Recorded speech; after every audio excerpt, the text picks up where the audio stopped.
Hello. Now this is the second part of the series about Rome. We're going to talk about the emperors Nerva and Trajan. Now Nero, the last of the Julio-Claudians, died AD 68. After his death, a 3-year civil war raged with thousands of dead. Jews were killed, Germans were killed, Gauls were killed, Romans were killed, emperors rose and fell. Galba, Otho, Vitellius. And then an obscure commander called Flavius Vespasian, the leader of the Judean War, became emperor. In 70 AD, he proved to be a mild and a good commander. He was succeeded by his son Titus, who ruled for only 2 years. He was a good and mild commander also. And then the youngest son, Domitian, took over. Now Domitian was not like his father and his son Titus. He proved to be a ruthless tyrant, a weak commander, and a weak military commander also. Now Domitian embarked on wars against the Dacians, and his commander Cornelius Fuscus was defeated, and Rome was humiliated. Rome was also defeated by the Marcomanni, a Germanic tribe. And then Domitian fought a second war against the Dacians, and he was victorious at a place called Tapae at the Iron Gorge in southern western Romania. Even though he was victorious, he did a dreadful mistake. Instead of pressing on with his advantage and seizing parts of southern Romania, he did exactly the opposite of what he was supposed to do. He started paying tribute to the Dacians, to the brilliant commander Decebalus. Now the Dacian tribes, who were related to the Thracians and the Mysians and the Trebalians, they combined themselves. They combined all the city-states, and they also aligned themselves to the Sarmatians. That's why they were so powerful. They also had gold, wood, water, and lots of resources. Dacia was a wealthy country, and on top of that wealth came Rome's fine, let's say. And he also gave them technology, and there were lots of deserters who joined with Decebalus. So Dacia was a power to be reckoned with. And a few years back there was Budapesta, another powerful Dacian leader, equally powerful as Decebalus.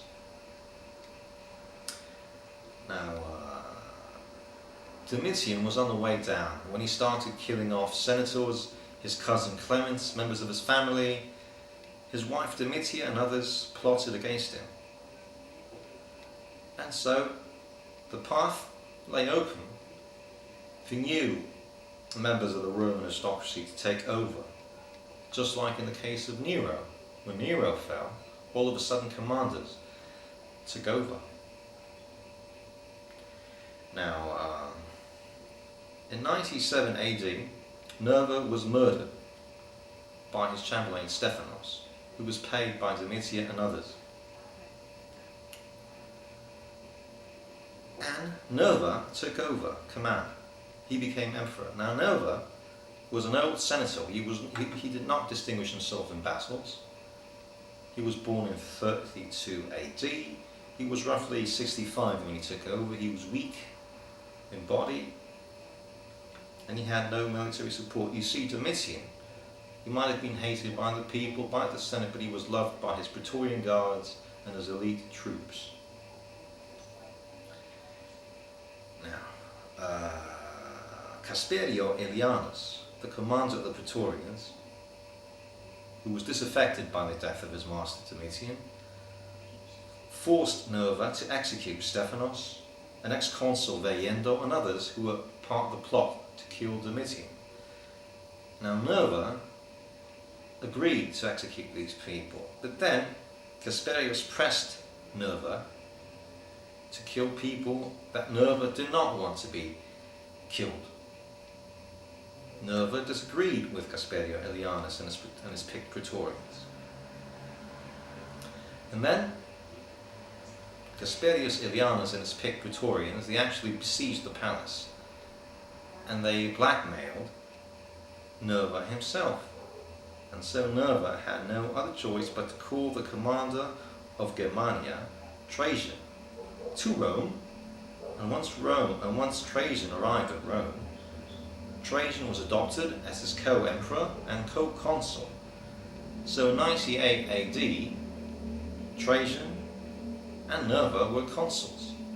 And that was a pretty obvious way to show to the people that Trajan was his co-ruler, to appoint him consul. Of course, when we're talking about the empire and not the Roman Republic, these are not real consuls. I mean, these are not real elections. The consuls were not immediately elected by the people. They were more or less personal friends of the emperor and of the Senate. So it was just a little game the emperor played with the senators and the knights. So that's why Trajan became so powerful. Now, 3 months after they co-ruled together, Nerva died of natural causes, aged nearly 66.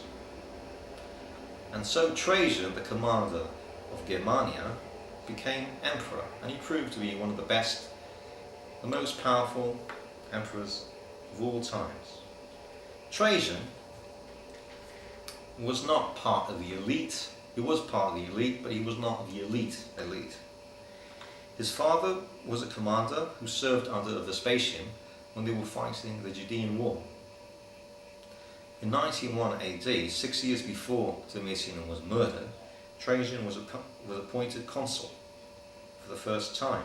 Trajan was born in 53 AD in Italica, a Roman colony in Spain of Italian stock. So the first thing that Trajan did when he became emperor in 98 AD was to call Casperius Aelianus and his picked Praetorian guards to the palace, and he offered them a deal. Now the deal was that there was no deal. Trajan just lured them there, and he treacherously arrested them and executed them. So what Trajan did was something similar to what Tiberius did to Servianus when he realized that Servianus was plotting against him. He just lured them,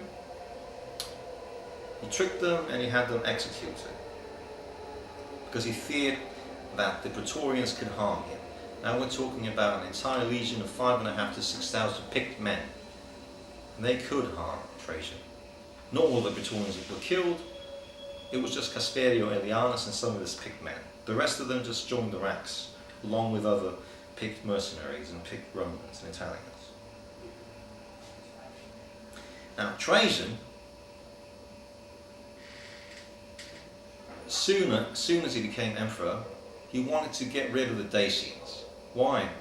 Firstly, because he wanted to eliminate the humiliation he suffered. The Romans suffered when they were defeated by Cumenius Fuscus.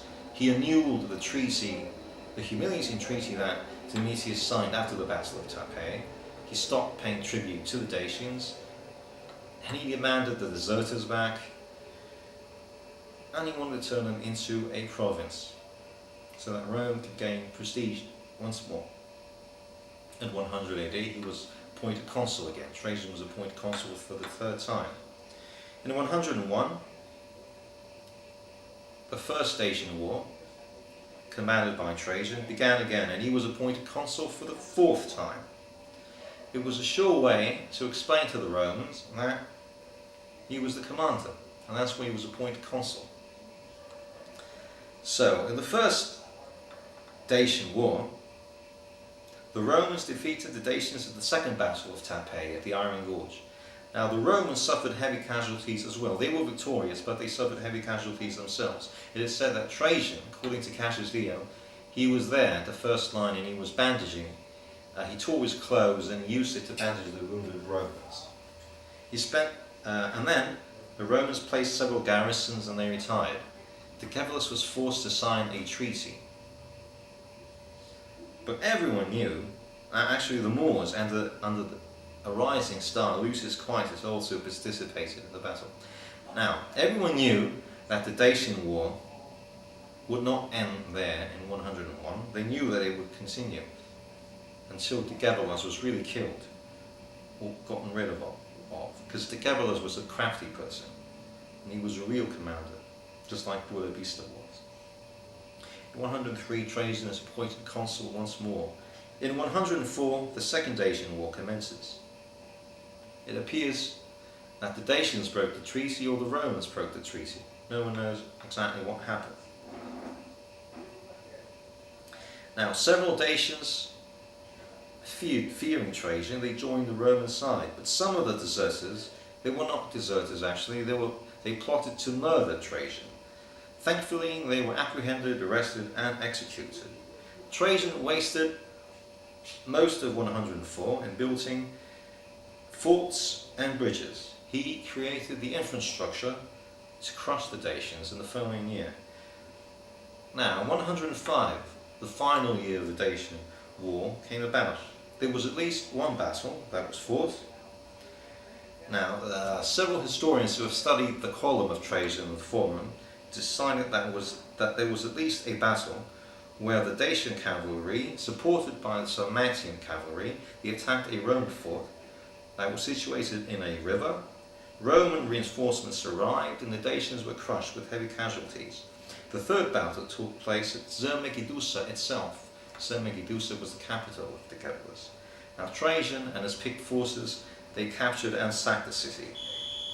It's not certain whether Decebalus was killed or he murdered himself, but what is sure that he was decapitated. And Hadrian distinguished himself, and Latin colonists entered Dacia. Trajan founded the colonies Nicopolis and Marcianopolis in what is today northern Bulgaria. So Dacia was subdued. Now one of Decebalus' commanders, he hid the gold in the river, and he actually showed the Romans where the gold was, and they uncovered the gold. Now, this gold paid for some of the edifices built by the Romans. Trajan was known to have constructed some of the finest edifices Rome had ever seen, and one of his finest architects was Apollodorus of Damascus, a Greek architect. And Dacian gold will actually pay for all of that, and the welfare. Trajan created the Alimenta, and Dacian gold paid for that too. Now, meanwhile, another campaign was taking place in 105. Palma, the governor of Syria, subdued the Nabateans and he seized Petra. You see, years ago, Pompey fought against the Nabateans and he beat them twice, but he never actually subdued them. They were more or less in semi-independent Nabateans based around Petra, these Arabians, the Harith or Arefas dynasty, and at times they actually seized Damascus. But in 105 they were finally subdued. Now, after a few years of peace, in 107, future Emperor Hadrian was appointed proconsul of Pannonia. Now the Sarmatians, who were allied to the Dacians, invaded Pannonia, but they were defeated by the Romans. And we don't know much about that campaign either. In 113, Trajan was appointed consul once more. Now in 115, Trajan embarked on a huge scale campaign against the Parthian Empire. It would last for 2.5 years. Now the Parthians were not alone. The Parthians were the superpower. And they were allied to the Assyrians, to the Armenians, the Abiadinians, the Osroenians, the Greek colonists, the Jews, Jewish diaspora. So in 1115, the Romans started by invading Armenia. They seized Asamosata, Sasala, Elegia, and the rest of Armenia. They turned it into a province and they suffered light losses. Later, they turned south. The Romans turned south and they invaded Assyria proper. They captured Nisibis and Batne.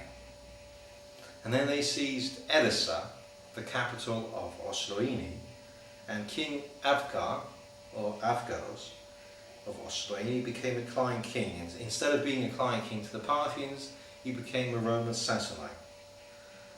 Lucius Quietus, the Berber commander, with his troops captured by force Singara, and Trajan, with the main force, seized the province, the Assyrian province of Adiabene.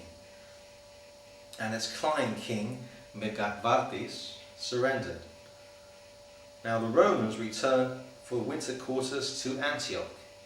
Now the Romans always used to have Antioch as their base when they attacked the Syrian or Armenian kingdoms. You see, Assyria and Armenia were buffer states. They were buffer states within between the Parthian Persian Empire and the Roman Empire. So returning to Antioch would take a lot of time. Now what happened was that the Romans suffered a disaster. It was not Trajan's fault. An earthquake hit Antioch. The consul of the year was killed, a few minor soldiers were killed or wounded, and Trajan was nearly killed when the roof nearly fell off his head. 116, in the second year, the Romans returned to northern Assyria, and that took a lot of time if you consider the distance between Antioch and northern Assyria, Iraq. Now the Romans defeated the Gordianians. Now the Gordianians are the descendants of the modern Kurds, and they defeated them in a battle that took place near a river, and that is probably near modern Kirkuk. Now a group of Romans who were seized perhaps in the previous year by the Parthians, they were banded together at a fort called Adenistra, and this heroic figure, Sentius, he led a rebellion. Somehow they got loose, they broke free from the prisons or their bonds, they overpowered the Parthian garrison in the city, and they opened the gates to a Roman force. So that was another victory for Trajan and his commander Sentius. The Romans seized Babylon, the biggest, largest, and most magnificent city in Assyria. Then they captured Ctesiphon, the capital of the Parthian Empire. The Parthians were humiliated by that. They seized Seleucia at the Tigris, the Greek colony, and the island state of Messene. King Athambelos, the client Parthian king, surrendered and he became a Roman client. And then the Romans, after they had subdued the Parthians, after they had humiliated the Parthians, after they had suffered few losses, they began the return journey. And then the Parthians rebelled in the Roman rear, and the Romans, they had to rush back and protect their garrisons and their victories. Now, during the late summer of 116, the Parthians defeated the force of Maximus. We don't know what happened, how that happened, how many there were, but that was one of Trajan's few defeats. Lucius Quietus and his Berber troops recaptured Nisibis. They defeated the rebel garrison, the Parthians. Then Lucius Quietus captured and sacked Edessa, the capital of Osroene, and we don't know what happened to Avgar. Perhaps Avgar was playing a double game, and perhaps he was killed. We don't know. And then another Roman force under Erucius Clarus and Julius Alexander. Now Julius Alexander was probably a Syrian prince from Emesa. They captured and sacked the Greek colony Seleucia. So the Greeks were probably bribed by the Parthians to rebel in the Roman rear, and they suffered hell for it. Then Trajan captured the fort called Osogaden, a rebel city, and that city was later captured by Julian the Apostate 2 centuries later. Trajan himself returned to Ctesiphon, and he seized the daughter of the Shah, Khosrau or Osroes, and he appointed a client, pro-Roman king called Barthamaspapis. Then the Romans began to besiege the powerful Arabian, Aramaic, Arabo-Syrian city called Hatra. Now Hatra was hostile both to Rome and both to Parthia. They were fiercely independent. The city has amazing ruins, even today. During the attacks, Trajan got near the walls and he was nearly killed by arrows, by enemy arrows. And the Romans had to retire from the city without even capturing it. Septimus Severus would also fail to capture the city years later. And by the end of 116, Trajan formed 3 provinces: Armenia, Assyria and Mesopotamia. And the Parthian Empire, the rebels were defeated and the Parthians retreated to Parthia and Persia proper. Meanwhile, the Jews who lived in Cyrene, Cyprus and Alexandria, they were bribed by the Parthians to rebel in the Roman rear. The Jewish rebels in Gyrene were led by a certain Andreas. The Jews who lived in Cyprus were led by a certain Artemion, and the Jews in Alexandria were led by Lucullus. Now the Roman commander, the Roman proconsul of Egypt called Lupus, he tried to attack the Jewish rebels and he was defeated and humiliated. So we have a second and a third defeat by Trajan.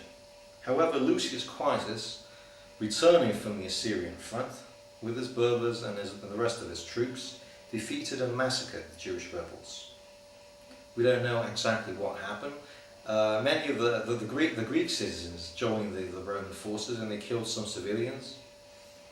And this war was known as the Githus War and it lasted for 2 years. In the summer of 117, it was in the summer of 117 that the Githus War ended. It started in late 116 and it ended in 117. It lasted for nearly 2 years. Now Trajan, on the return journey, he suffered from an ailment and he died in the Cilician city called Selinus. And he died aged nearly 64 after a nearly 20-year reign. So we see Trajan was victorious on all fronts. However, his successor Hadrian, the hero of Dacia, the hero of Pannonia, when he was appointed emperor, he actually betrayed Trajan's dream and he returned Assyria and Mesopotamia to the Parthians. The Parthians got that back without firing a blow. So it was not Trajan's fault for losing the richest provinces available.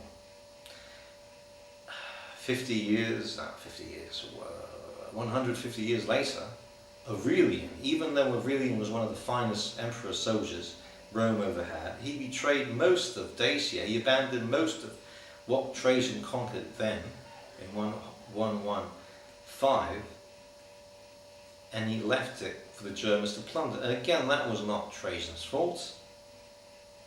If Dacia and if Assyria was lost. So, in an assessment, we see that Trajan was the ultimate soldier emperor. He was victorious over the Dacians, over the Assyrians, over the Armenians, over the Osroenians, over the Abiadinians, over the Jews, over the Nabatean Arabs of Petra, over the Greeks of Seleucia. He hardly lost a battle. He had ample gold from his Dacian campaign. He built wonderful edifices. The empire was going. He was actually Pliny, one of the well-known Roman scholars at the time, called him one of us. He's one of us. He's a simple folk. He's just a senator, just like us, just like Nerva. And he was not the tyrant that Domitian was. He was not the tyrant that Nero was.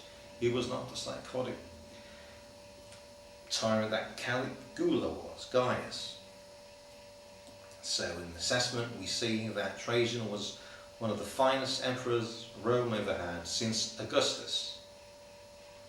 his triumphs and his victories and his edifices and his architects and his philosophers prove that his nearly 20-year reign was a golden reign, and they were similar to the ages of Julius Caesar, Octavian, Augustus, Claudius, and the subsequent emperors, the emperors that followed Trajan, were also good emperors. We see Hadrian, we see Antoninus Pius, we see Marcus Aurelius, we see Lucius Verus being fine emperors and fine successors. And they probably owe their successes to Trajan himself.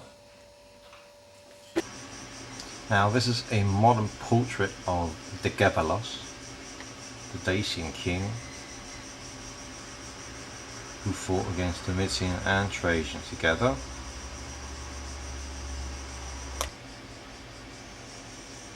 You see a statue of Trajan in Munich.